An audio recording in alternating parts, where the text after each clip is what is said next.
पूरी स्टोरी सुनिएगा, उसके बाद से आप कहिएगा गजब की शानदार स्टोरी है 70 करोड़ का मुर्दा। इस बार मैंने आपके लिए सेलेक्ट किया है ये कॉमिक्स को।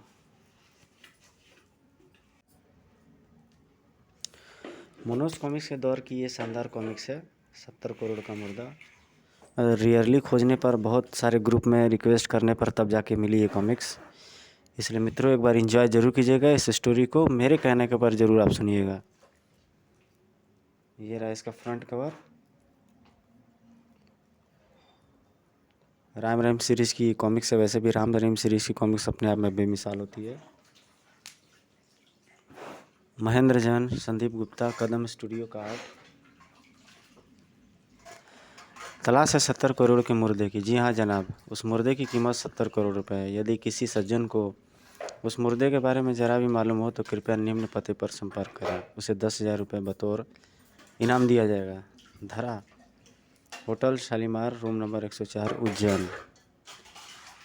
इस अजीबोगरीब विज्ञापन को पढ़कर राम रहीम के माथे पर सोच के बादल मंडरा उठे। इस विज्ञापन में ज़रूर कोई राज छिपा है रहीम। यह तुम कैसे कर सकते हो राम भैया? हो सकता है किसी सनकी ने मजाक किया हो। रहीम, हर चीज़ के पीछे कोई एक शख्स छिपा होता है जो व्यक्ति के नाम पर केवल 5 लाख रुपए नहीं खर्च कर सकता। इसका मरण हो कि 70 करोड़ के मुर्दे का रहस्य जानने के लिए हमें फ़ौरन उज्जैन जाना होगा। कुछ समय पश्चात राम रहीम उज्जैन में जाने वाली फ़्लाइट में सवार थे। वे होटल शालीमार ढूंढने और उसके रूम नंबर 104 पहुंचने में राम रहीम को रात हो गई। दरवाज़ा लॉक है राम भैया। इसका मतलब कि वो लड़की कहीं बाहर गई है, अंदर चलो। यह उसके विषय में जानने का सुनहरा मौका है। मास्टर की से ताला खोल दोनों अंदर प्रवेश कर गए। अच्छी तरह तलाशी लो, यदि वह अपराधी हुई तो उसके खिलाफ कोई ना कोई सबूत अवश्य हाथ लगेगा। लेकिन वह तलाशी प्रारंभ कर पाते उससे पहले ही गैलरी में किसी के कदमों की आहट गूंजी थी। कोई इस कमरे की तरफ ही आ रहा है। ठक ठक ठक ठक। शायद धरा फौरन डबल बेड के नीचे छुप गया, किंतु आने वाला शख्स धरा नहीं, एक 55-60 साल का बूढ़ा था। दरवाज़ा खुला है किंतु अंदर कोई नज़र नहीं आ रहा है। हो सकता है 70 करोड़ के मुर्दे का विज्ञापन देने वाली धरा नामक लड़की जल्दबाजी में दरवाज़ा लॉक करना भूल गई हो। खैर, जब तक वो लौट कर नहीं आती मुझे इंतज़ार करना होगा। राम रहीम के मस्तिष्क में सस्पेंस का कीड़ा रेंग रहा था। क्या इसे दबोच लें? नहीं, इस बूढ़े के हाव भाव बता रहे हैं कि यह भी हमारी तरह अखबार में विज्ञापन पढ़कर धरा से मिलने आया है। मगर इस लड़की की विज्ञापन में क्या दिलचस्पी है और यह वास्तव में कौन है, यह सब जानने के लिए फ़िलहाल हमारा छुपा रहना ही बेहतर है। धरा, जो इस सारे फसाद की जड़ थी, जिसे भगवान ने बड़ी फुर्सत से सांचे में ढाला था, वह आसमान से उतरी परी सी लगती थी। रूम नंबर 104 की तरफ चली आ रही थी। लगता है मेरा विज्ञापन देना व्यर्थ ही गया। अब तक किसी ने मुझसे संपर्क नहीं किया। धरा के मस्तिष्क में तेज गति से दौड़ रही विचारों को अचानक उस समय रुक गई जब उसने अपने कमरे का दरवाज़ा खुला पाया। खतरा। धड़कते दिल से उसने कक्ष में प्रवेश किया। धरा को देख खुशी से चमक उठी थी उस बूढ़े की आंखें। ओह, तो आप हैं वो हस्ती जिसने अखबार में 70 करोड़ के मुर्दे का विज्ञापन दिया है।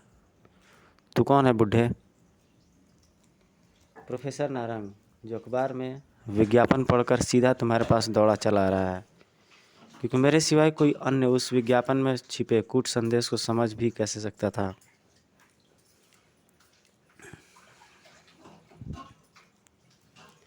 तब तो तुम्हारे पास ऐसी तीन डिस्क भी होनी चाहिए।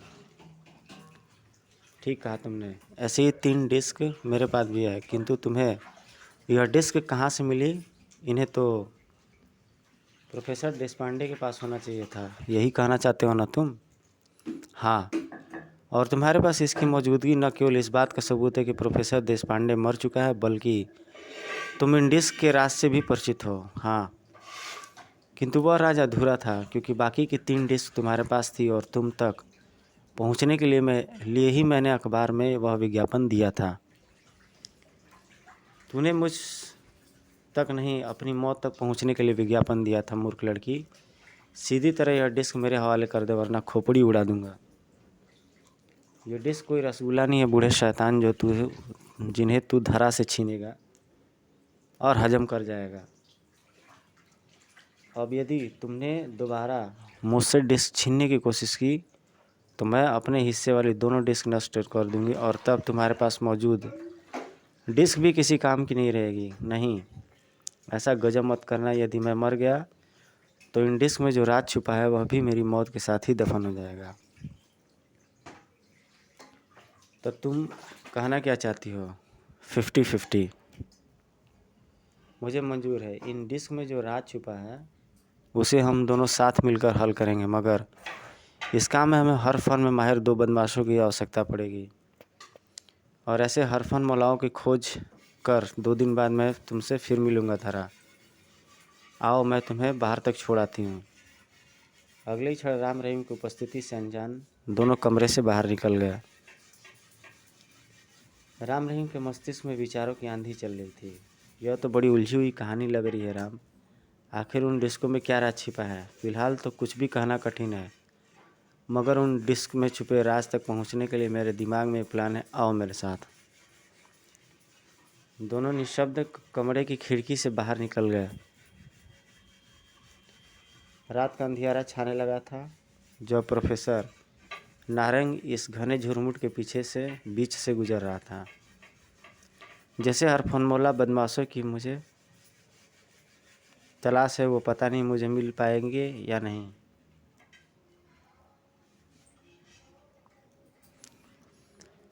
एकाएक राम पेड़ों के झुरमुट से बाहर निकला। चुपचाप हाथ ऊपर और माला जेब के से बाहर कर बुड्ढे, वरना मुंडी काट दूंगा। समझा कि नहीं? कौन हो तुम? अबे झुमरू दादा को नहीं पहचानता साले? उस्ताद उज्जैन के सबसे टॉप का दादा है। अक्खा उज्जैन उस्ताद के नाम से थर थर काँपता है। समझा कि नहीं? चला ठीक बोलता है बुढ़ऊ। चल जो माल हो फटाफट निकाल वरना जान से जाएगा। प्रोफेसर नारंग का दिमाग तीव्र गति से कार्य कर रहा था। ये दोनों मेरे काम आ सकते हैं। सिर्फ चाकू ही चलाते हो या गोली चलाना भी जानते हो? गोली क्या चीज़ है बुढ़ऊ? दौलत के लिए तो अपुन का उस्ताद धधकती आग में कूद सकता है, शेर के जबड़े में हाथ डाल सकता है, तेजाब के कुंड में डुबकी लगा सकता है। क्यों उस्ताद, ठीक बोला ना? ठीक बोला चेले। लेकिन यह बुढ़ऊ इतना सवाल काहे को पूछेला है? अखबार में इंटरव्यू छापेगा क्या? नहीं, मैं तुम्हें मालामाल करना चाहता हूँ। अगर तुम मेरे साथ काम करोगे तो मैं तुम्हें दौलत से तोल दूंगा। तू तो अपुन से भी बड़ा उस्ताद निकला बुढ़ऊ। बड़ा उस्ताद लगता है बुढ़ऊ, अपुन तेरे साथ है। अगली रात शिप्रा नदी के किनारे स्थित खंडहरों में कुछ साए नजर आ रहे थे। आओ धरा, हम तुम्हारा ही इंतजार कर रहे थे। इनसे मिलो, यह है झुमरू और लोटिया। दोनों उज्जैन के माने हुए दादा हैं। हमें ऐसे ही बदमाशों की तलाश थी। नमस्ते बहन जी। शटअप। अरे छोकरी, अपन को अंग्रेजी में गाली देती है, मुंडी काट कर हाथ पर रख दूंगा। अबे जा जा, बहुत देखे हैं तेरे जैसे। आपस में लड़ना झगड़ना बंद करो और मेरे पीछे पीछे चले आओ।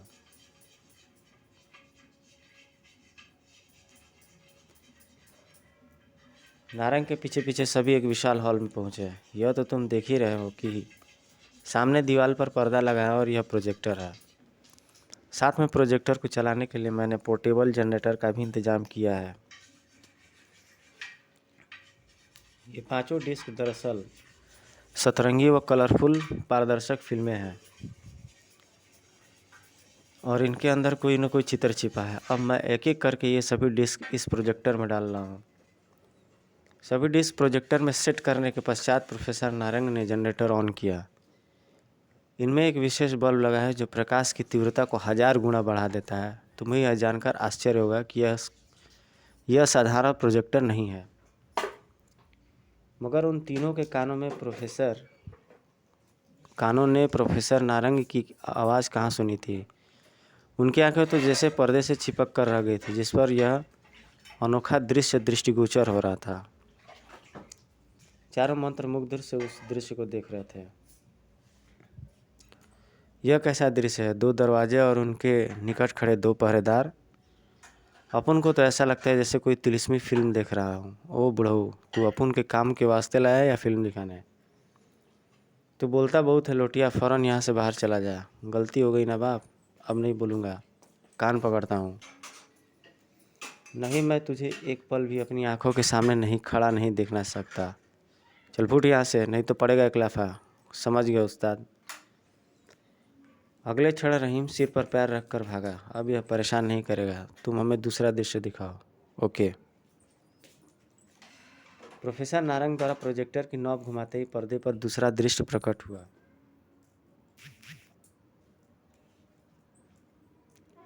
तीनों अपलक उस दृश्य को निहारते रह गए।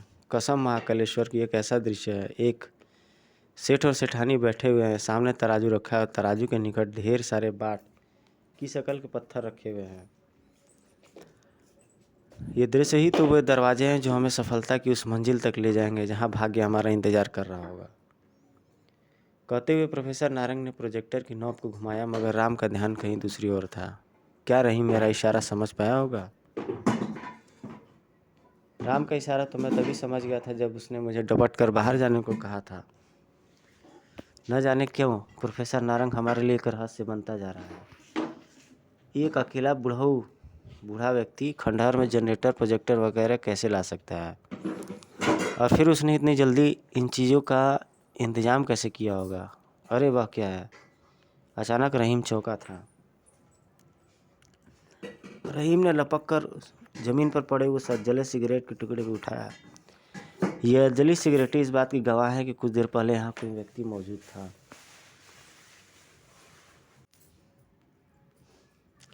यानी प्रोफेसर नारंग अकेला नहीं है। मुझे यह रहस्य राम को बताना होगा। इधर पर्दे पर तीसरी डिस्क का दृश्य दृष्टिगोचर हुआ। फिर एक अजीब दृश्य। यह राजकुमार फल तोड़ने की जगह क्या सोच रहा है?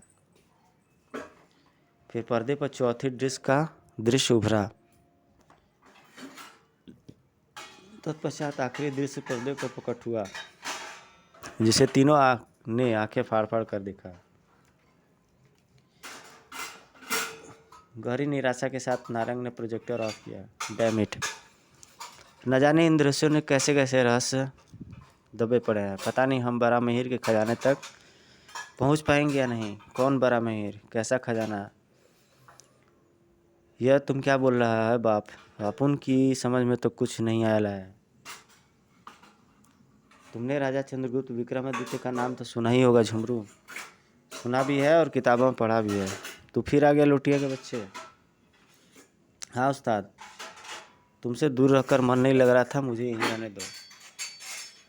ठीक है, मगर थोबड़ा बंद करके बैठना। प्रोफेसर नारंग ने अपनी बात जारी की। अगर तुम चंद्रगुप्त के विषय में जानते हो तो तुम्हें मालूम होगा कि उनके दरबार में बारामहीर नाम का एक विज्ञान था, जिसे हम वैज्ञानिक का नाम दे तो गलत नहीं होगा। बारामहीर ने मानव जाति की भलाई के लिए कुछ महत्वपूर्ण वैज्ञानिक प्रयोग किए थे, जैसे पानी के पेट्रोल बनाना, तांबे को सोने में बदलना, कोयले को हीरा बनाना इत्यादि। और इन प्रयोगों के निष्कर्ष व फार्मूले उसने सोने के आयताकार पत्थरों पर लिखकर उन्हें ऐसे कक्ष में रख दिया था जहाँ तक पहुँचने के लिए हमें वह 5 द्वार खोलने पड़ेंगे जो तुमने अभी अभी अपने पर्दे पर देखे हैं। मगर यह तुम कैसे जानते हो? तुम यह सब कैसे जानते हो? वही बताने जा रहा हूँ। दरअसल यह कहानी धरा अखबार के 70 करोड़ के मुर्दे का विज्ञापन देने से भी बहुत पहले शुरू होती है। उन दिन उज्जैन के किले में खुदाई का कार्य चल रहा था।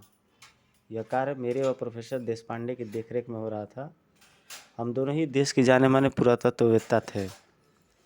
एक रात जब बारिश की वजह से खुदाई का काम अगली सुबह के लिए रोक दिया गया, हम यूं ही किले में टहल रहे थे कि अचानक देशपांडे चीख उठा। वो क्या है नारंग? अरे यह तो कोई छोटा सा बॉक्स है जिस पर खुदाई के दौरान शायद मजदूरों की निगाह नहीं पड़ी होगी। हमने धड़कते दिल से वह बॉक्स खोला। उसमें सोने के आकार के 5 डिस्क व संस्कृत में लिखे कुछ भोजपत्र रखे हुए थे। देशपांडे को संस्कृत का अच्छा ज्ञान था। जैसे जैसे देशपांडे उन भोजपत्रों में लिखी इबारत पढ़ता गया, उसके नेत्र आश्चर्य के मारे चौड़े होते चले गए। लगता है हमारा भाग्य हम पर मेहरबान है। नारंग, लगता है हमारा भाग्य हम पर मेहरबान हो गया है नारंग। तत्पश्चात देशपांडे वारामहीर के वैज्ञानिक प्रयोगों के फार्मूला व उनके छुपे हुए भोजपत्रों में लिखी सारी जानकारी मुझे देता चला गया। हम ये डिश सरकार को नहीं सौंपेंगे नारंग, क्योंकि मैंने वह खजाना हासिल करने का निश्चय कर लिया है। मैं नहीं, हम, एक ही बात है। एक ही बात कैसे है? यदि कल को तुम ये सभी डिस्क लेकर चंपत हो गए तो मैं तुम्हें कहाँ ढूंढता फिरूंगा। मेरी जिद के आगे आखिर देशपांडे को झुकना ही पड़ा। एक काम करो, एक 3 डिस्क तुम रखो, 2 मैं रखता हूँ। इस तरह हमारे कहीं भाग जाने का एक दूसरे को कोई डर नहीं रहेगा। कुछ ही दिनों में खुदाई का काम पूरा हो गया। किले में जो कुछ निकला वह हम ईमानदारी से सरकार के हवाले कर हम दोनों अपने अपने घर लौट गए। सरकार खुश थी कि उसे उज्जैन के किले से अमूल्य चीज़ें प्राप्त हुई, मगर उसे क्या मालूम था कि हमें जो मिला था वह उन सारी अमूल्य चीज़ों का भी बाप था। एक दिन खजाना हासिल करने की पूरी तैयारी करके हम दोनों पुनः उज्जैन आ गए। चीयर्स, उस खजाने का नाम जो कुछ ही दिनों में हमारे हाथ आने वाला है। चीयर्स। देशपांडे ने अभी शराब की 2 घूंट हलक में ही उतारे थे कि वह मछली की भांति तड़पने लगा। आह, ये तूने शराब में क्या मिला दिया कमीने? जहर। तेरी मौत के बाद उस खजाने का मालिक सिर्फ मैं बनूंगा। एकाएक देशपांडे मुझे धक्का देकर दरवाजे से बाहर भागा। धड़ाक। यदि खजाना मेरा नहीं हुआ तो तेरा भी नहीं होगा नारंग। जब तक मैं संभल कर खड़ा हो पाता तब तक देशपांडे रात के अंधेरे में न जाने कहाँ गायब हो गया था। संपूर्ण खजाना अकेले हड़पने का मेरा सारा सपना चकनाचूर हो गया था, क्योंकि मेरे पास तो 3 ही डिस्क थी, जबकि खजाने तक पहुंचने के लिए 5 डिस्क का होना जरूरी था। अब इससे आगे की कहानी मैं तुम्हें सुनाती हूँ। प्रोफेसर नारंग। मैं एक चोर व अनाथ लड़की थी। लोगों की जेबें काटकर ही मैं अपना पेट भरती थी। एक रात मैं एक व्यक्ति की जेब काटते हुए देख ली गई थी, इसलिए अपनी जान बचाकर भाग रही थी। चोर चोर चोर। आखिरकार भागते हुए मैं भीड़ की नज़रों से ओझल हो गई। हफ हफ। बच गई, वरना गई थी 2-3 महीने के लिए जेल के अंदर। अचानक मेरे पांव देशपांडे की लाश से टकराए, जिसने तुम्हारे घर से भागने के बाद संयोगवश उसी जगह आकर दम तोड़ा था। उफ, यह कौन है? यह तो मर चुका है, क्यों ना इसकी जेबें साफ कर लूँ, भागते भूत के लंगोटे ही सही। मगर प्रोफेसर देशपांडे की कोट की जेब से रुपये की जगह 2 डिस्क व उसकी पर्सनल डायरी मिली। मैं प्रोफेसर देशपांडे स्वीकार करता हूँ कि प्रोफेसर नारंग मेरा दोस्त होते हुए भी अव्वल दर्जे का मक्कार आदमी है। पता नहीं वह मेरे हिस्से की डिस्क हासिल करने के लिए कब क्या कर बैठे। इसलिए उस डिस्क को हमने एक कोड निर्धारित किया है, 70 करोड़ का मुर्दा। जब भी मुझे और प्रोफेसर नारंग को आपस में मिलना होगा तो हम डिस्क के बजाय इस कोड का इस्तेमाल करेंगे। वही कोड हमारे आपस में संपर्क करने का तरीका होगा। देशपांडे की डायरी पढ़कर मैं अवाक रह गई। आज तक सिर्फ लोगों की जेबें काटकर मैंने अपना पेट भरा है। मेरी गरीबी दूर हो सकती है यदि बाकी की 3 डिस्क भी मुझे मिल जाए। फिर अगले दिन अखबारों में 70 करोड़ के मुर्दे की तलाश वाला विज्ञापन छपा, जिसे पढ़कर तुम दौड़े दौड़े मुझसे मिलने चले आए, क्योंकि उस विज्ञापन में जो कुछ संदेश छिपा था उसे तुम ही समझ सकते थे। अब आगे का क्या प्रोग्राम है बाप? अब हमें कल से उज्जैन के जंगलों में छिपी वरामहीर की गुफा को खोजना होगा, मगर ध्यान रहे जो कुछ तुमने यहाँ देखा वह सुना उसके बारे में किसी तीसरे को मालूम न पड़े। नहीं मालूम पड़ेगा बाप। न जाने क्यों मुझे तुम्हारी शक्ल भारत के विख्यात जासूस राम से मिलती जुलती लगती है। दारा की बात ने बौखला कर रख दिया था राम को। मिलती होगी, जरूर मिलती होगी। आखिर सैकड़ों लोग हैं इस दुनिया में जिनकी शक्लें आपस में मिलती हैं। वैसे तुम चाहो तो आज से तुम हमें झुमरू व लोटिया की जगह राम रहीम ही कहकर पुकार सकती हो बहन जी। Shut up. उस रात उज्जैन के एक होटल में, शुक्र है तुमने एन वक्त पर बात संभाली, वरना हमारा तो रहस्य लगभग खुल ही चुका था। खंडहर के बाहर मुझे कुछ जली सिगरेटों के टुकड़े मिले जो इस बात का तस्दीक करते हैं कि नारंग अकेला नहीं बल्कि वह किसी बहुत बड़ी फिराक में है। ठीक कहते हो तुम। इसलिए मैंने चीफ अंकल की सारी रिपोर्ट भेजकर एक प्लान तैयार किया है। राम ज्यों-ज्यों रहीम को अपना प्लान बताता गया, उसके होठों की मुस्कुराहट गहरी होती चली गई। अगले दिन इस घने जंगल की गुफा तलाश करते समय उन्हें 4 घंटे से ज़्यादा व्यतीत हो चुके थे।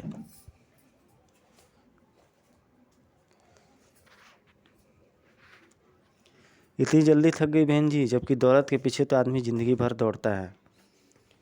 लोटिया, तुम धरा के पास थोड़ी देर धरा के पास बैठो, तब तक हम आगे जाकर गुफा को तलाश करते हैं। धरा के एकाएक थक कर बैठ जाने और काफ़ी देर तक न उठने के कारण झुंझला पड़ा था रहीम। अब उठिए भी बहन जी, क्या जन्म जन्म तक यहीं बैठी रहोगी? प्यास लगी, अगर कहीं से पानी मिल जाता तो। मर गए। पानी की बोतल तो झुमरू उस्ताद ले गया, आप यहीं बैठिए, मैं कहीं से थोड़ा पानी लेके आता हूँ। अभी रहीम पानी की तलाश में थोड़ी ही दूर आया था कि समूचा वातावरण धरा की चीख से गूंज उठा। बचाओ! या अल्लाह, यह तो धरा की चीख है। रहीम के पैरों में मानो बिजली से भर गई थी। बहन जी, मुझे बताओ लोटिया, वरना ये तीनों भेड़िए मुझे मार डालेंगे। गर गर गर। सबसे पहले तो मुझे इन भेड़ियों को अपनी ओर आकर्षित करना होगा ताकि ये धरा को छोड़ दें। नहीं बहन जी, लोटिया के रहते आपका बाल विवाह का नहीं हो सकता। हर हु। रहीम की हरकत से उत्तेजित होकर सभी भेड़िए एकाएक धारा को छोड़कर रहीम की तरफ लपके। गुर गुर गुर। बला की फुर्ती से रहीम ने वह नुकीला बांस एक भेड़िए की आंख में घुसा दिया। खच। अब बारी थी दूसरे भेड़िए की, जिसे मस्तक में रहीम का चाकू पेवस्त हो चुका था, मगर लाख कोशिश के बावजूद तीसरे भेड़िए से नहीं बच पाया रहीम। आह! दूर हट शैतान! धड़ाक। इससे पहले कि भेड़िया दोबारा रहीम पर वार करता, रहीम के हाथ में एक मजबूत जंगली बेल आ गई। अब आ साले, डर गया क्या? क्रोधित भेड़िए ने रहीम पर जंप लगाई, मगर रहीम के हाथ में थमी मजबूत जंगली बेल भेड़िए के लिए फंदा बन गई थी। थोड़ी देर में भेड़िए की आत्मा उसका साथ छोड़ चुकी थी। अब कोई डर नहीं बहन जी, तीनों मर गए। तो तुम्हारा कंधा जख्मी हो गया है लोटिया, लाओ मैं पट्टी बांध देती हूँ। न जाने क्यों रहीम के कंधे पर अपना रुमाल बांधते समय धारा की आंख से आंसू झलक पड़े। अरे आप रो रही हैं बहन जी? आज मुझे अपना बचपन याद आ गया भैया। माँ बाप का साया तो बहुत पहले ही से उठ गया था। एक भाई था, वह भी इलाज के अभाव में तड़प तड़प कर मर गया।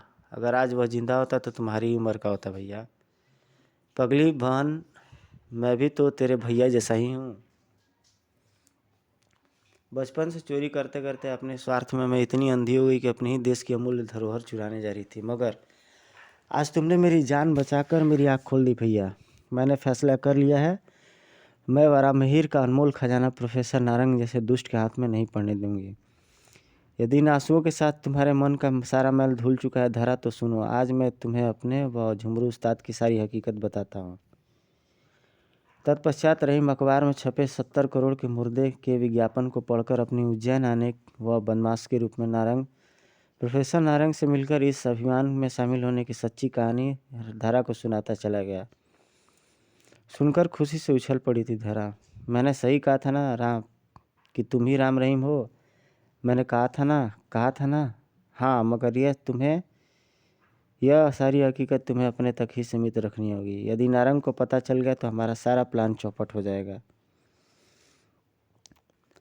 अगले पल रहीम ने जेब से एक मूंगफली के दाने जैसी वस्तु निकाली। यह एक रिमोट बॉक्स है, रिमोट बम है।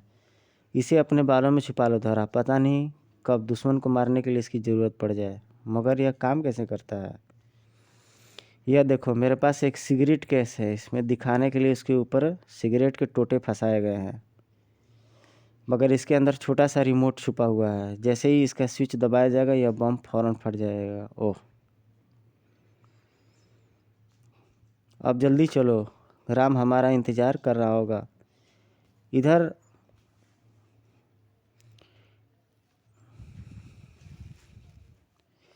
इधर राम व प्रोफेसर नारंग झाड़ियों के पीछे किसी गुफा को खोजने में कामयाब हो गए थे।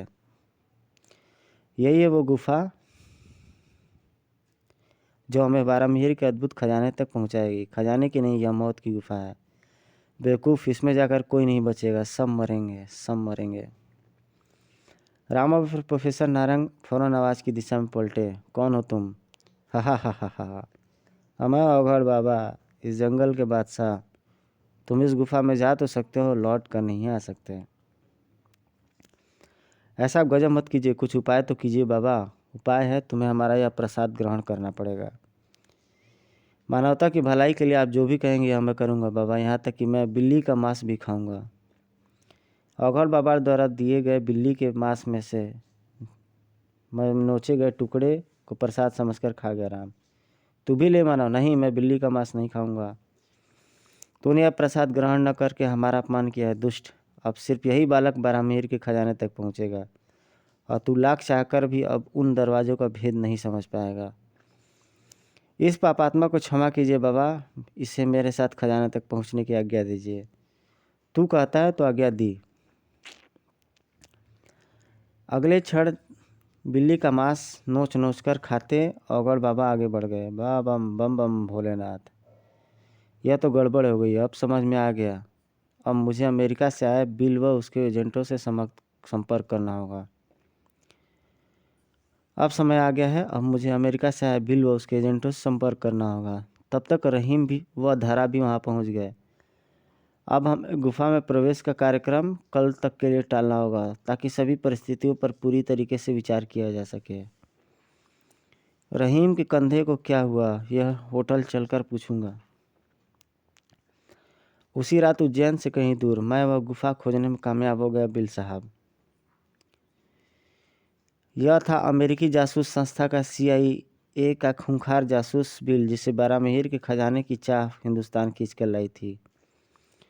गुड, हम पूरी कहानी सुनना मांगता है प्रोफेसर नारंग। तुम्हें तो मालूम है कि तुमने हमसे बारामिहिर के स्वर्ण पत्थरों का सौदा $50 करोड़ में तय किया है।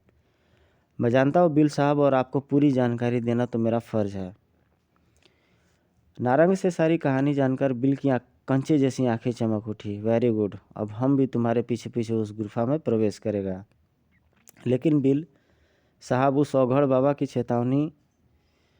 बकवास, तुम और तुम्हारे बाबा सब अंधविश्वासी है। देखना, हमें गुफा में कुछ नहीं होगा। मगर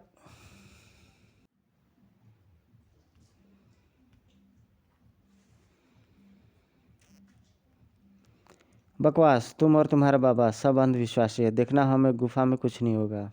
मगर उस छोकरी और झुमरू दादा के चेले लोटिया का क्या किया जाए, जो बेवजह मेरे लिए सिरदर्द बने हुए हैं। उनका भी एक इलाज है मेरे पास, ध्यान से सुनो। तत्पश्चात बिल अपनी योजना बनाने लगा, मगर वह दोनों इस बात से अनजान थे कि उनकी एक एक हरकत पर निगाह रखी जा रही है।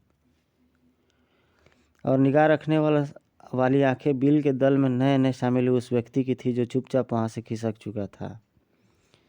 मुझे फ़ौरन शेरजी भाई को सारी सूचना देनी होगी। कुछ समय पश्चात, हेलो शेरजी भाई, अपन उज्जैन से आपका खास आदमी हैदर बोल रहा है बाप। बोलो हैदर, क्या बात है? बड़े काम की खबर सुनाई है तूने।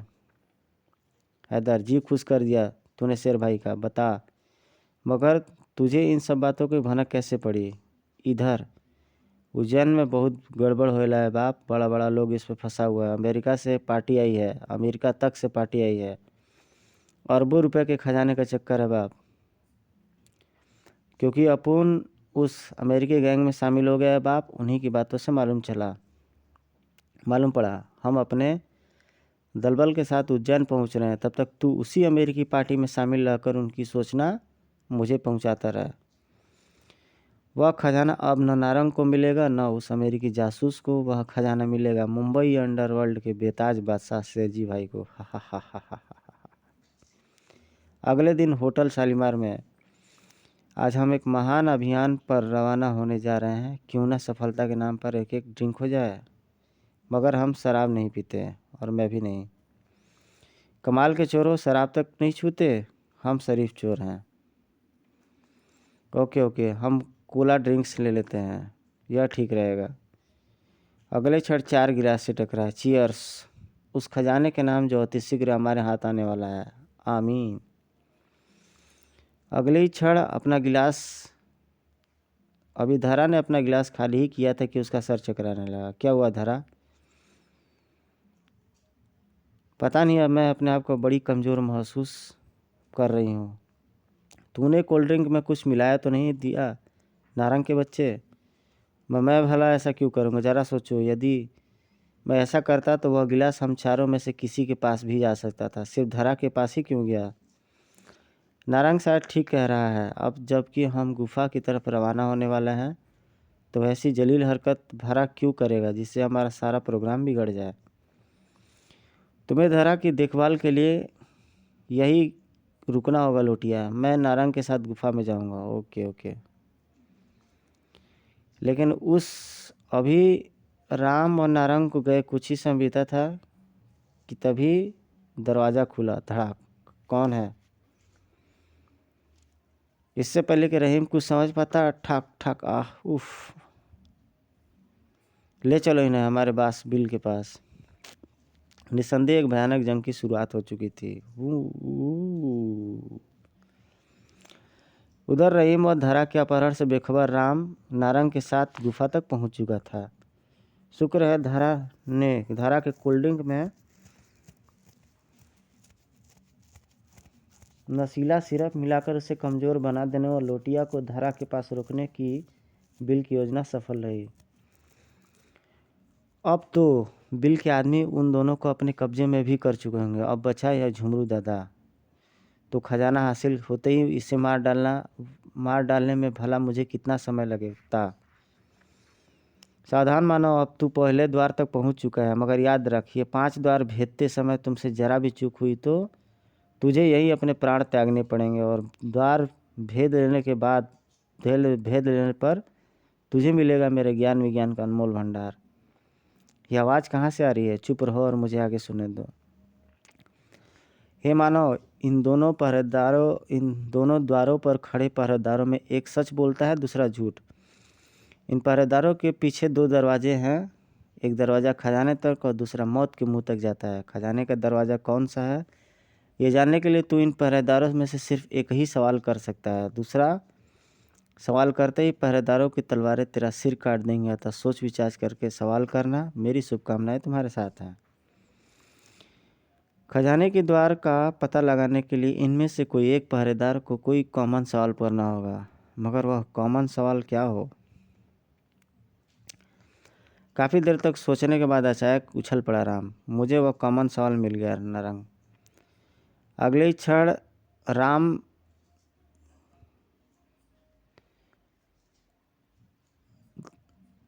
दाएं दरवाजे पर खड़े पहरेदार के सामने जाकर बोला, श्रीमान पहरेदार जी, यदि मैं तुम्हारे साथी यानी उस पहरेदार से पूछूं कि हमें दूसरे द्वार तक पहुंचाने वाला सही रास्ता कौन सा है तो वह क्या जवाब देगा?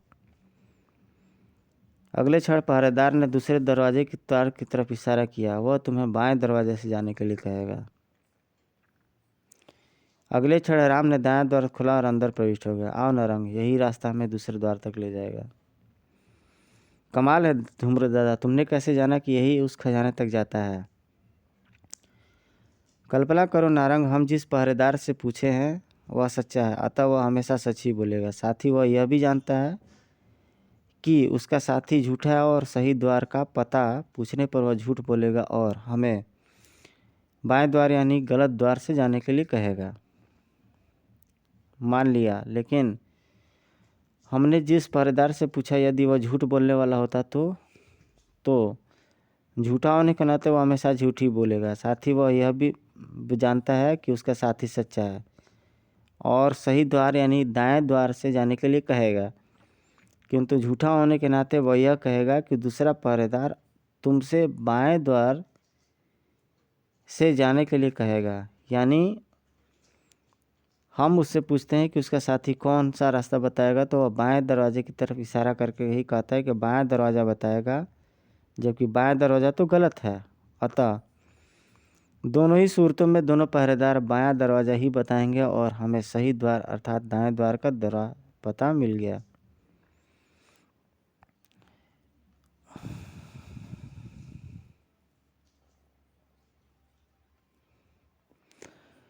रात के गहन अंधकार में बिल अपने आदमियों के साथ गुफा तक पहुंच चुका था। हा हा हा हा हा हा। उधर वो दोनों पांचों द्वार खोद कर खजाने तक पहुंचेंगे, मगर हम उनके पीछे खजाने तक पहुंचकर उनकी लाशें बिछाकर सारा खजाना अपने हाथ में कर लेंगे। गुफा में बड़ा अंधेरा है, पता नहीं इस टार्च को भी अचानक क्या हो गया। एकाएक गुफा में जैसे तूफान आ गया है। क्या क्या क्या, ओह मेरी आँख, मेरी नाक, यह सब क्या है? दुष्ट आत्माओं, हम बारामिहिर की गुफा की रक्षा करने वाली पवित्र शक्तियाँ हैं। अपने प्राण बचाना चाहते हो तो फौरन वापस लौट जाओ। लौट चलिए बॉस। नारंग ने हमसे ठीक ही कहा था कि ये इंडियन लोग बड़े जादूगर होते हैं। Shut up you bloody fool. पता ये लगाओ कि यह आवाज़ कहाँ से आ रही है। यह आवाज़ें हमारी है दुष्टों। यदि हमारी चेतावनी पर अमल न किया तो बुरी मौत मारे जाओगे। My God. उड़ता हुआ कंकाल, भागिए बॉस। अगले क्षण बिल व उसके आदमी सिर पर पैर रखकर भागे तो उन्होंने गुफा से बहुत दूर जाकर ही दम लिया। हफ हफ हफ। ठहरो, क्या हुआ बॉस? हफ हफ। अरे मूर्खो, यदि हम पवित्र शक्तियों के कारण गुफा में प्रवेश नहीं कर सकता तो कम से कम उस गुफा के बाहर उन दोनों के वापस होने का इंतज़ार तो कर सकता है, ताकि उन्हें शूट करके सारा खजाना हासिल कर सके। सभी थके हारे कदमों से पुनः गुफा तक वापस लौट चले।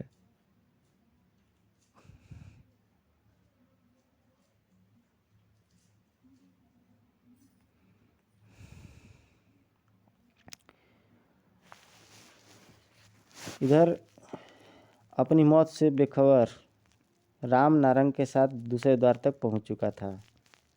हे मानव, इस द्वार को भेजने के लिए तुझे मेरी एक कहानी सुननी होगी और अंत में सही जवाब देना होगा। ध्यान से सुन। यह सेठ बहुत ही सीधा व सेठानी बहुत चालाक है। एक दिन सेठ तराजू व बाट लिए दुकान पर बैठा चावल बेच रहा था। तभी एक ठग चावल की पोटली लेकर आया और सेठ को बातों में बहलाकर अपने चावल सेठ के चावल से मिला दिए और उनमें से 10 किलो चावल तुलवा कर चलता बना। उसके बाद दूसरा और तीसरा ठग आया, उसने भी यही प्रक्रिया अपनाई और 10-10 किलो चावल लेकर चलते बने। याद रहे, तीनों ठगों ने उतने ही चावल मिलाए थे जितने कि हर ठग के पास बाद व पहले सेठ के पास शेष बचे थे। अंत में सेठ के पास चावल का एक दाना तक न बचा। जब सारे चावल लुटवाकर सेठ घर पहुंचा तो सेठानी उस पर बहुत नाराज हुई और अगले दिन उसने स्वयं चावल लेकर दुकान पर बैठने का निश्चय किया।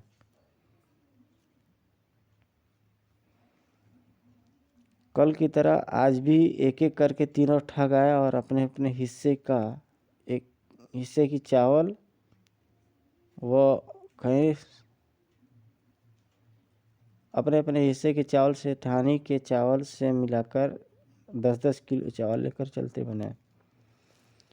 याद रहे, यहाँ भी ठगों ने उतनी ही मात्रा में चावल मिलाए थे जितनी सेठानी के पास हर ठगी के बाद या पहले शेष बचते थे। अंत में सेठ जी के पास चावल का ढेर सारा चावल बचा, जिसने किसी चावल लेकर सेठानी दुकान पर बैठी थी वह तो बचा ही, साथ ही साथ वे तीनों ठग सेठ जो जितने चावल ले गए थे वो भी उतने वापस कर लिए। हे मानव, तूने कहानी ध्यान से सुनी होगी। अब तुझे यह बताना है कि सेठ और सेठानी कितने कितने चावल लेकर दुकान पर बैठे थे। जो उत्तर आए उतने ही किलो के बाट सामने रखे तराजू पर दोनों पल्लों पर बराबर बराबर बांट लेना। ऐसा करते ही तीसरे द्वार तक पहुंचने का रास्ता खुल जाएगा। बड़ी अजीब कहानी है। कहानी नहीं, यह पहेली है और मैं पहेली में हमारा उत्तर छिपा है। मुझे अपने हिसाब से पता लगाने दो। नारंग कहाँ है? काफ़ी देर बाद तक चुपचाप बैठा जोड़ बाकी गुणा भाग करता रहा, फिर एकाएक उठा और बोला, मुझे मिल गया हल।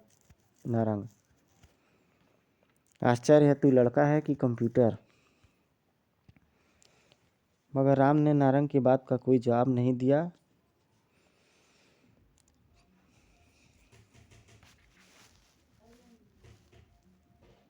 सीधा ही फर्श पर पड़े बाट जैसे पत्थर उठाए, ऐसे ही राम ने तराजू के दोनों पल्लों पर बराबर वजन रखा।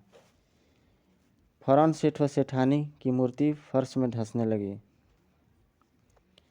थोड़ी देर बाद मूर्तियों की जगह केवल एक सुरंग दिखाई पड़ रही थी।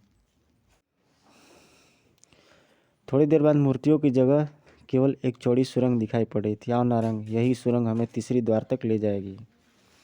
मगर तुमने यह हल खोजा कैसे? बताता हूँ। सेठ 9.25 किलो व सेठानी 11.25 किलो चावल लेकर बैठी थी। सेठ के पास पहला ठग आता है और उतने ही चावल यानी 9.25 किलो चावल और 9 किलो चावल और मिलाता है। हो गए 17.5 किलो चावल, जिनमें से वह 10 किलो चावल लेकर चलता बना। अब सेठ के पास बचे 7.5 किलो चावल में दूसरा ठग अपने हिस्से के 7.5 किलो चावल मिलाता है। हो गए 15 किलो, जिनमें से वह भी 10 किलो चावल लेकर चलता बना। अब सेठ के पास शेष बचे 5 किलो चावल, जिसमें तीसरा ठग आकर अपने हिस्से की 5 किलो चावल मिला देता है। सेठ के पास हो गए 10 किलो चावल, जिन्हें तीसरा ठग लेकर चंपत हो गया। अब सेठ के पास क्या बचा? कुछ भी नहीं। वाह। अब आते हैं सेठानी के पास। हल। सेठानी के पास 11.25 किलो चावल था। में पहला ठग उतना चावल मिलाता है। हो गए 22.5 किलो चावल। उनमें से 10 ठग 10 किलो चावल लेकर चला गया। अब सेठानी के पास बचे 12.5 किलो चावल। में दूसरा ठग उतने ही चावल अपने पास से और मिलाता है। हो गए 25 किलो चावल, जिनमें से वह 10 किलो चावल लेकर चलता बना।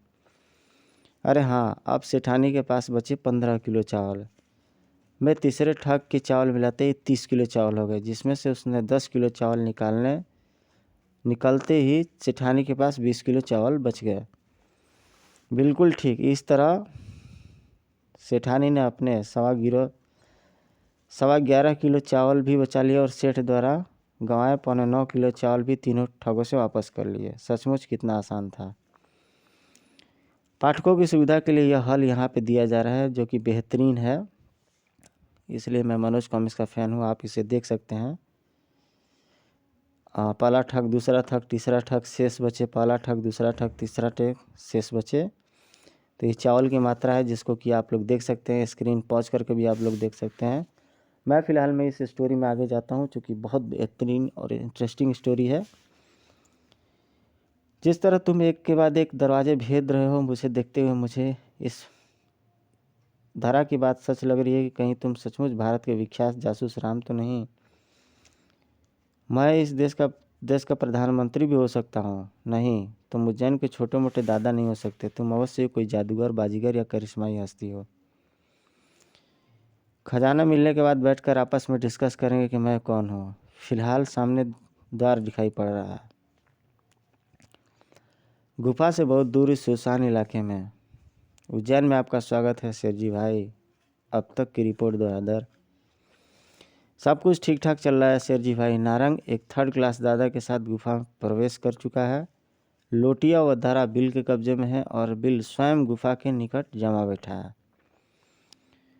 तू भी उसके साथ जमा रहा, बाकी मैं संभाल लूँगा। जो हुक्म बाप। एकाएक शेरजी भाई के हाथों से बंधन तुड़ाकर उसके दोनों पालतू शेर के बच्चे एक ही दिशा में भाग खड़े हुए। लगता है उन्हें किसी शिकार की गंध मिली है। तुम सब यहीं मेरा इंतज़ार करो, मैं उन्हें संभालता हूँ। बरोबर बाप, बरोबर। कहाँ चले गए दोनों? धाए धाए गोली, किसी ने गोली चलाई है मेरे शेरों पर। उफ, किसने मार डाला इन्हें? कौन है वो जिसने शेरजी भाई से टकराने की ज़रूरत की है? मगर आसपास कोई होता तो ना जवाब देता ना। तभी, ओह, इस बेयावान जंगल में कुटिया कैसी है, चलकर देखना चाहिए। कुटिया तो एकदम खाली पड़ी है। तभी ठक ठक ठक, लगता है कोई इधर आ रहा है, मुझे छुप कर देखना चाहिए। उधर राम और नारंग तीसरे द्वार पर पहुंच चुके थे। तीसरे द्वार पर तुम्हारा स्वागत है मानव। उद्यान में खड़े इस राजकुमार की व्यथा बड़ी अजीब है। इसके पिता मृत्युशैया पर पड़े हैं। उन्हें किसी रहस्यमयी बीमारी ने जकड़ रखा है। राजवैद्य ने कहा है कि यदि कोई 7 योजन दूर की घाटी में स्थित अमृत उद्यान से अमृत फल लेकर आए तो महाराज की बीमारी दूर हो सकती है। राजकुमार मौत की घाटी की तमाम बाधाओं को पार करके अमृत उद्यान के प्रथम द्वार तक जा पहुंचा, मगर उद्यान के रक्षक ने उसे रोककर कहा, ठहरो राजकुमार, जितने फल तुम तोड़ कर लाओगे उसमें से आधे तुम मुझे दोगे। ठीक है, मगर जितने फल मैं तुम्हें दूंगा उनमें से एक वापस लूँगा। ठीक इसी प्रकार उद्यान के दूसरे व तीसरे रक्षक को आधे फल देने और उनमें से एक फल वापस लेने की शर्त पूरी करता हुआ वह अमृत वृक्ष तक जा पहुंचा। अब तुम्हें यह बताना है कि राजकुमार कितने फल तोड़े कि तीनों रक्षकों को दिया हुआ वचन पूरा हो जाए और उसके पास अपने पिता के इलाज के लिए अमृत फल भी बच जाए। फंस गए बच्चों।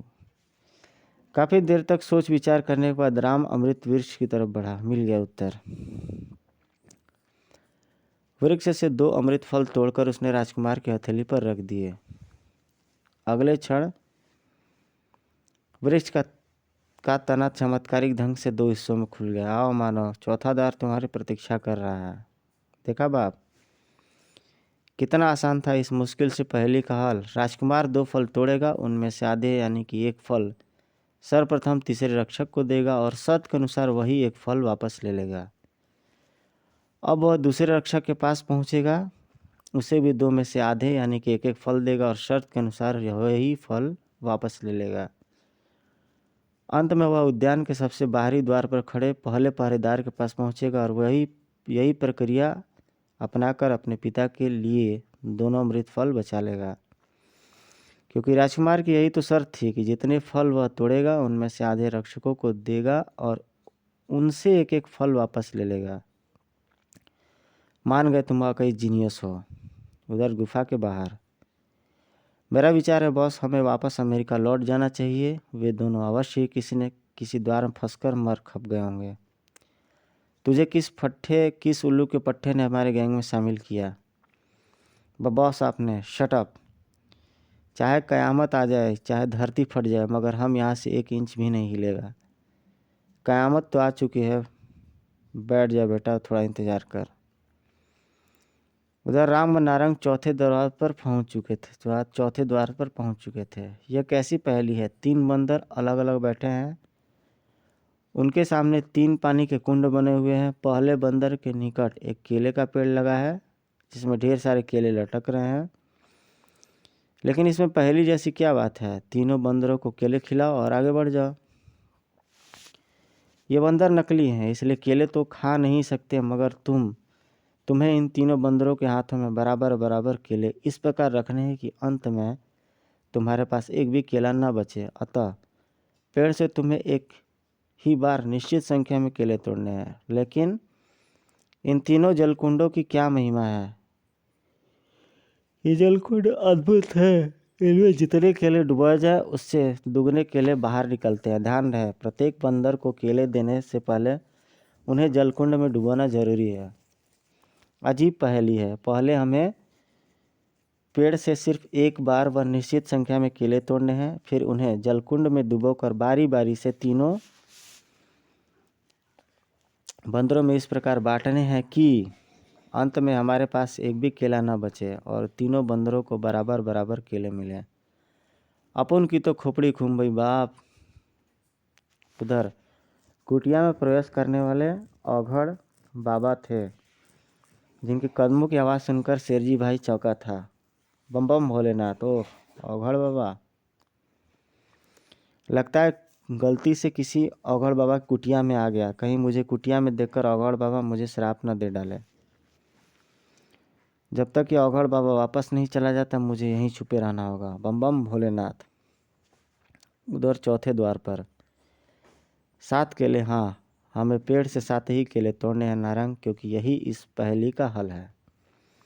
ध्यान से सुनो, जब जब 7 किलो को पहले कुंड में डुबाया तो हो गया 14 केले, जिसमें से 8 केले पहले बंदर को दिए, शेष बचे 6 किलो को दूसरे कुंड में डुबाया तो हो गए 12 केले, जिनमें से 8 केले दूसरे बंदर को दिए।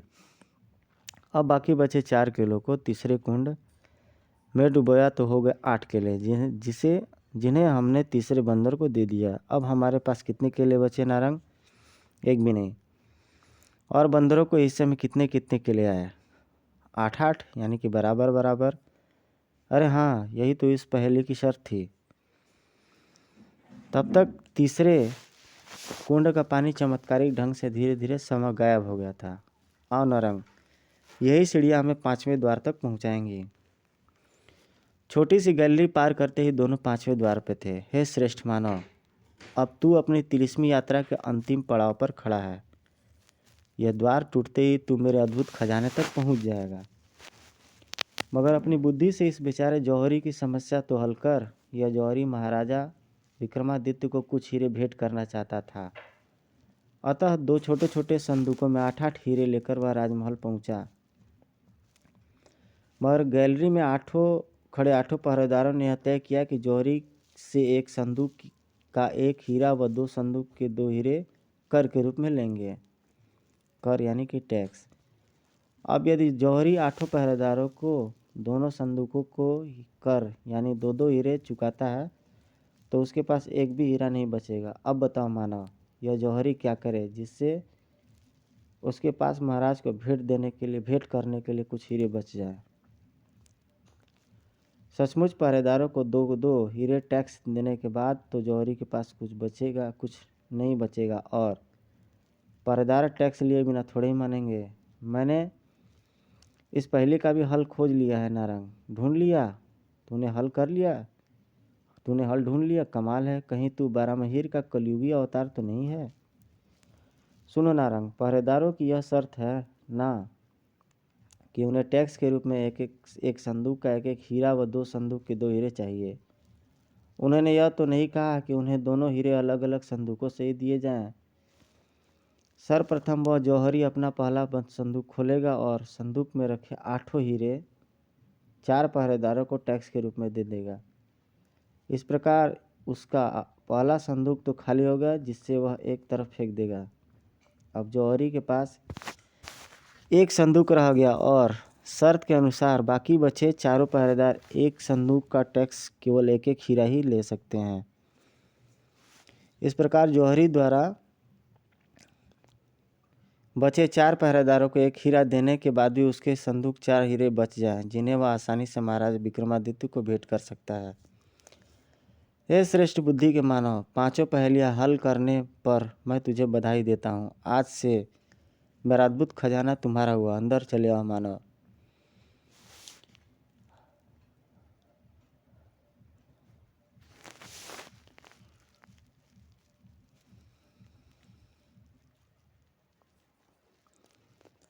गुफा के अंदर में नारंग की जुबा जैसे तालू से चिपकी हुई रह गई। झमरू ख ख ख ख ख ख। हाँ नारंग, यही है बारामहीर। हाँ नारंग, यही है बारामहीर का वो अद्भुत खजाना। ये स्वर्ण पत्थर जिन पर लिखे हैं विज्ञान के वो अद्भुत फार्मूले, जिन्हें आज का विज्ञान अनजान है। ए कोमल,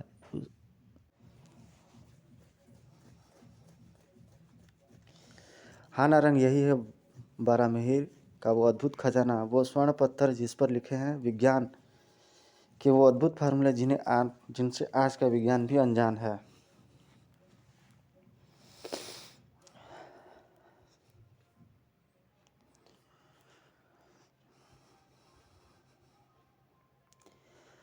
यह सारा खजाना मेरा है 2 टके के बदमाश, अब मरने के लिए तैयार हो जा। नहीं नारंग नहीं, यह सारा खजाना तुम जैसे पापी का नहीं बल्कि इस देश की अमानत है। राम द्वारा फेंका गया स्वर्ण पत्थर नारंग के हाथ से टकराते ही रिवॉल्वर छिटक कर दूर जा गिरा। राम की अप्रत्याशित हरकत ने नारंग को बौखला कर रख दिया था। तो तुम उज्जैन के 2 कौड़ी के दादा नहीं हो सकते। सच सच बताओ, कौन हो तुम? वही जो तुमने कहा था, जादूगर, बाजीगर या करिश्माई हस्ती। इस देश की माटी से उपजा एक छोटा सलाल जो जो तुझ जैसे पापात्माओं को ख़त्म करने के लिए राम के नाम से जाना जाता है। धाय गोली लगते ही नारंग के प्राण पखेरु उड़ गए थे। राम ने नारंग का कोट उतारकर सभी 25 स्वर्ण पत्थर उसमें रखकर एक बड़ी सी पोटली बना ली थी। इस गुफा में अवश्य कोई पिछला द्वार अवश्य हो गया। उस द्वार के खुलने का सिस्टम निश्चित ही बारामिहिर की इस मूर्ति में छिपा है। इस मूर्ति से ऐसा प्रकट हो रहा है जैसे बारामिहिर अपने आसन पर बैठकर कुछ लिखने का प्रयास कर रहे थे कि अचानक कलम उनके हाथ से छिटक कर नीचे जा गिरी। मुझे यह कलम उठाकर बारामिहिर की इस प्रतिमा के हाथ में थमा देनी चाहिए। अभी राम ने कलम बारामिहिर के हाथ में थमाई ही थी कि तीव्र गड़गड़ाहट के साथ दीवार में एक रास्ता बनता चला गया। गड़ हे मानव, खजाना पाने के बाद भला यह किसे ध्यान रखता है कि उसे मेरी प्रतिमा के हाथ में कलम भी रखनी चाहिए। मगर तूने यह कलम मेरे हाथ में थमाकर सिद्ध कर दिया कि तू बुद्धि में श्रेष्ठ है और इन स्वर्ण पत्रों का असली उत्तराधिकारी भी है। तो थैंक यू बारामिहिर जी। अगले क्षण राम पोटली को कंधे पर लादे उस पस द्वार की सीढ़ियाँ चढ़ता चला गया। कुछ समय पश्चात जंगल में बनी इस टूटी फूटी कुटिया में अब तुम्हें अगड़ बाबा का सांग रचने की आवश्यकता नहीं है। जीत हमारी हुई। कौन कह सकता है कि तुम अगड़ बाबा नहीं बल्कि भारतीय सीक्रेट सर्विस के 002 हो, जिसे मेरे अनुरोध पर चीफ मुखर्जी ने इस मिशन पर लगाया था। लेकिन सारी प्लानिंग तो तुम्हारी थी राम। नारंग को प्रभावित करने के लिए जो बिल्ली का मांस मैंने तुम्हें खिलाया था वह सचमुच का मांस थोड़े ही था। हाँ, मालूम है, वह मांस की तरह बनाया गया स्पेशल केक था, मीठा मीठा। और बेचारे नारंग को प्रसाद ग्रहण न करने के लिए मैंने ऐसा कैसा फटकारा था और डरा भी दिया था ताकि उसके आदमी मेरे पीछे पीछे गुफा में प्रवेश न कर सके। उसके बावजूद भी नारंग के साथ जुड़े बिल व उसके आदमी ने ऐसा प्रयास तो किया था, मगर मैं तुम्हारे आदेश के मुताबिक पहले से ही गुफा में चौकन्ना होकर बैठा था। फिर तुमने उन्हें कैसे रोका? इस रिमोट से चलने वाले चमगादड़ों व हवा से उड़ने वाले नकली कंकालों से डराकर और लाउड स्पीकर द्वारा उन्हें बारामिहिर की पवित्र शक्तियों की चेतावनी देकर। मगर उस बीच एक दुर्घटना घट गई है राम। रहीम व धारा का होटल से अपहरण कर लिया गया है। ओह, तब हमें फ़ौरन यहाँ से निकलकर होटल शालीमार पहुँचना चाहिए। इतनी जल्दी भी क्या है महानुभाव। इससे पहले कि राम और 002 कुछ समझ पाता, उनके सिर पर भारी भरकम चोट हुई। ठक ठक। हा हा हा हा हा हा। इन्हें क्या मालूम कि शेरजी भाई पहले से ही चोर पर मोर बनकर इस कुटिया में छुपा बैठा है। ले चलो इन्हें, अभी मुझे किसी और से भी निपटना है। इधर बारामिहिर की गुफा के बाहर इतना समय गुजर गया, अब तक वे दोनों इंडियन खजाना लेकर गुफा से बाहर क्यों नहीं निकला है? अब वे कभी गुफा से बाहर नहीं निकलेंगे। बिल, कौन हो तुम? सारा अंडरवर्ल्ड हमें शेरजी भाई के नाम से जानता है, अमेरिकन लंगूर। तुम हमको लंगूर बोला? हाँ, क्योंकि लंगूर तो वो होता है जिसे मदारी अपने इशारों पर नचाता है, ऐसे। अगले क्षण शेरजी भाई और उसके आदमियों की मशीन गनें तड़तड़ा होती हैं। टम टम टम टम, रेट रेट रेट रेट रेट।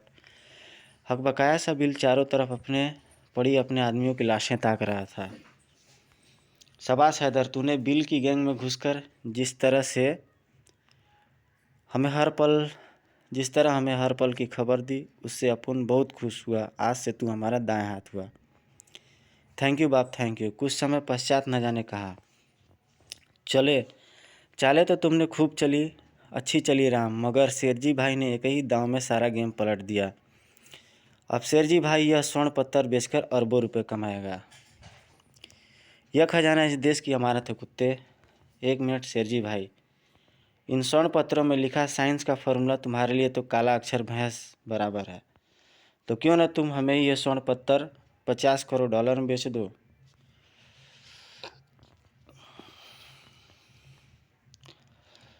मंजूर, मगर माल की खरीद फरोख्त यहाँ नहीं। लद्दाख के निकट लेह में होगी, क्योंकि वहाँ भारतीय सेना का कोई डर नहीं है। ठीक है, मैं अमेरिका कॉल करता हूँ कि फ़ौरन तुम्हारे स्विस बैंक के खाते में 50 करोड़ डॉलर जमा कर दिए जाएं। लद्दाख के निकट स्थित लेह नामक यह खूबसूरत पर्यटक स्थल, जहाँ इन दिनों कड़ाके की ठंड होने के कारण पर्यटकों की आवाजाही करीब करीब न के बराबर थी। सारी तैयारी हो चुकी है बाप। बिल साहब के जाने के लिए हमने विमान का बंदोबस्त भी कर लिया है। मैं भी आपके साथ चलना चाहती हूँ बिल साहब। तो तुम, मगर क्यों? क्योंकि मुझे अमेरिका से प्यार है। अमेरिका जाकर तुम्हारे साथ शादी रचाऊंगी और देश और ऐश की ज़िंदगी जीऊँगी। आखिर भारत में रखा ही क्या है सिवाय गरीबी और भूखमरी के। वाह, हम तुमसे खुश हुआ। ज़रा अपना कागज़ व पेन दीजिए बिल साहब। न जाने से पहले मैं इन बेवकूफ़ लड़कों के जले पर नमक छिड़कना चाहती हूँ। ज़रूर। अगले क्षण कागज़ पर कुछ लिखकर वह रहीम के पास पहुँची। तूने क्या समझा था बेवकूफ़, कि मैंने सचमुच का तुम्हें अपना भाई बना लिया है? तुझे अपना भाई बना लिया है? चोर चोरी से जा सकता है, हेराफेरी से नहीं। मेरी नज़रों से दूर चली जा नागिन। जा रही हूँ, दूर ही जा रही हूँ। उम्र कितनी दूर कि तू 7 जन्मों तक मुझे ढूंढ नहीं पाएगा। जाने से पहले यह कागज़ तेरी जेब में ठूसे जा रही हूँ। मगर ढाला डार्लिंग, तुमने इस कागज़ में तुमने क्या लिखा है? कुछ ऐसा लिखा है जिसे पढ़कर यह बेचारा अपने सिर के बाल नोचते रह जाएगा। हा हा हा हा हा हा। कुछ ही क्षणों में बारामिहिर की धरोहर व धरा को लिए बिल का विमान आसमान में उठता चला गया। जा नागिन जा, तेरी मौत बहुत भयानक होगी हो। खुदा तुझे कभी माफ़ नहीं करेगा धरा। हा हा हा हा हा। बड़ा दुख हो रहा है तुम्हें वह खजाना चले जाने का। ठहरो, मैं तुम दोनों का दुख हमेशा के लिए मिटा देता हूँ। हैदर, इन तीनों को एक एक करके गोली से उड़ा दो। बरोबर बाप, अभी खलास करता हूँ सालों को। इससे पहले कि हैदर की मशीन गन शोले उगलती, कहीं दूर से चली गोलियां हैदर का भेजा उड़ा गई। रेट रेट रेट रेट रेट रेट। दूर से भारतीय सेना की एक टुकड़ी चली आ रही थी। डोंट मूव, वरना एक एक को गोली से भून दिया जाएगा। शुक्र है मैंने यहाँ आने से पहले भारतीय सेना के हेडक्वार्टर पर संदेश भिजवा दिया था, क्योंकि दुश्मनों को मैसेज में छिपे माइक्रो ट्रांसमीटर का ज्ञान नहीं था। तब तक मेजर राय की गन एक बार फिर खांस उठी। रेट रेट रेट रेट। मेजर राय का निशाना एकदम सच्चा था। अगले पल राम रहीम और 002 की जंजीरें टूट चुकी थी। देख क्या रहे हो मूर्खों, मुकाबला करो। पलक झपकते ही शेरजी भाई समेत उसके सभी आदमियों ने वहाँ बर्फीले टीलों की शरण ली। आप चिंता न करें बाप, एक भी जिंदा बचकर वापस नहीं जाएगा। छुम छुम छुम रेट रेट रेट। उधर शेरजी भाई की आदमियों की गनें खांस उठी। छुम छुम छुम छुम। उधर रहीम कलाबाजी खाता हुआ शेरजी भाई के एक आदमी पर गिर गिरा। मर कुत्ते। इधर भारतीय सेना ने अपने हथियारों के मुंह खोल दिए। भयानक जंग छिड़ गई थी लेह की धरती पर। रेट रेट रेट। आपने आने में ज़रा देर कर दी मेजर साहब। वो बिल का बच्चा बारामिहिर का खजाना लेकर भाग रहा है। मेरी गन से निकले शोले विमान के परखच्चे उड़ा देंगे राम। अगले क्षण मेजर राय की ने मशीन गन का मुंह विमान की तरफ कर दिया। रेट रेट रेट रेट। मगर पहाड़ी का चक्कर काटकर दर्रे की तरफ जाता विमान गोलियों की रेंज से बाहर हो चुका था। रॉकेट लॉन्चर दागो जल्दी। मगर रॉकेट लॉन्चर से निकला रॉकेट भी विमान तक नहीं पहुंच पाया। बड़ा शू। अब क्या करें राम? विमान को ब्लास्ट करने की हमारी सारी कोशिशें नाकाम हो रही हैं। मगर रॉकेट लॉन्चर से निकला रॉकेट भी विमान तक नहीं पहुंच पाया। अब तो विमान को बिल समेत उड़ाने के लिए किसी चमत्कार की ही आशा की जा सकती है। तब तक भारतीय सेना शेरजी भाई के समस्त आदमियों को परलोक पहुंचा चुकी थी। भीगी बिल्ली बना नजर आ रहा था अंडरवर्ल्ड का डॉन। उफ, मेरे सारे आदमी मारे जा चुके। मुझे यहाँ से भागना होगा। नहीं कुत्ते, तेरी लाश यहीं गिरेगी। नहीं नहीं, मुझे मत मारो। मैं अंडरवर्ल्ड का डॉन हूँ, सबको खलास कर दूंगा। मुझे मत मारो। हे। साले डरपोक ये ले। रेट रेट रेट। खून से लथपथ शेरजी भाई जमीन पर ऐसा गिना कि फिर उठ भी ना पाया। कि फिर कभी कभी न उठा। तूने एक भाई के साथ विश्वासघात किया है धारा। एक दिन तेरे इसी कागज़ पर तेरे खून का हस्ताक्षर करूँगा मैं। एकाएक रहीम की निगाह कागज़ पर लिखे मजमून पर फिसलती चली गई। प्यारे रहीम भैया, तुम यही समझ रहे हो ना कि मैंने अपने देश के साथ दगा किया? नहीं भैया, बिल को मारने का यही एक तरीका था कि मैं उसके साथ विमान में सवार होकर दूर चली जाऊं। तुम अपने सिगरेट केस में छुपे रिमोट का स्विच दबा दो ताकि मेरे बालों में छुपा रिमोट बम फट जाए। मुझे खुशी है कि मैं अपनी मातृभूमि के लिए मरने जा रही हूँ। प्लीज़ भैया, आपको यह काम करना ही होगा। आपको अपनी प्यारी बहन की कसम। पगलाए से रहीम की आंखें परिंदे की भांति आसमान में उड़ते विमान पर टिक गई। तुम जीत गई धारा। तुमने अपने भाई से पहले अपनी मातृभूमि पर कुर्बान होने का सौभाग्य मिल रहा है। रोते हुए रहीम ने रिमोट का स्विच दबाया। अगले ही क्षण आसमान में उड़ते विमान के परखच्चे उड़ गए। धड़ाम! अरे, यह विमान अचानक ब्लास्ट कैसे हो गया? रहीम बिलखते हुए रहीम ने धारा का लिखा हुआ पत्र राम की तरफ बढ़ा दिया। पत्र जिसके हाथ में गुजरा उसकी आंखें नम होती चली गई। उसने सच कहा था राम, वह सचमुच हमसे इतनी दूर चली गई जहाँ से अब वो कभी लौट कर नहीं आएगी। मेरी बहन दगाबाज नहीं थी राम, मेरी बहन दगाबाज नहीं थी। सुबह सुबह धारा मरकर भी हमारे दिलों में मर हो गई है रहीम। उसका एक एक कण हिमालय की बर्फ़ में मिल गया है। यही बर्फ़ जब पिघल कर गंगा का पानी बनेगी तो उस पानी को पीकर न जाने कितनी माताएं धारा जैसी ललनाओं को जन्म देंगी। मेजर राय ठीक कहते हैं रहीम, तो अपने आंसू पोंछ लो। मगर रहीम के आंसू कहाँ थमे थे। वह उन बर्फीली वादियों की ओर ताक रहा था जहाँ धारा समेत वारामहीर के स्वर्ण पत्थर भी पिघल कर हिमालय की वादियों में समा गए थे। तो गाइज़, आपको ये स्टोरी कैसी लगी अपने कमेंट करके ज़रूर बताइएगा। ये स्टोरी यहीं पे ख़त्म होती है। इतनी बेहतरीन और शानदार मैंने स्टोरी अभी तक अपनी ज़िंदगी में नहीं पढ़ी थी। प्लीज़ दोस्तों, अपने कमेंट जरूर कीजिएगा और चैनल को लाइक, सब्सक्राइब, शेयर जरूर कीजिएगा। आपका अपना दोस्त प्रशांत राजन। मिलते हैं आपसे नेक्स्ट वीडियो में। Till then take care, good bye, Jai Hind.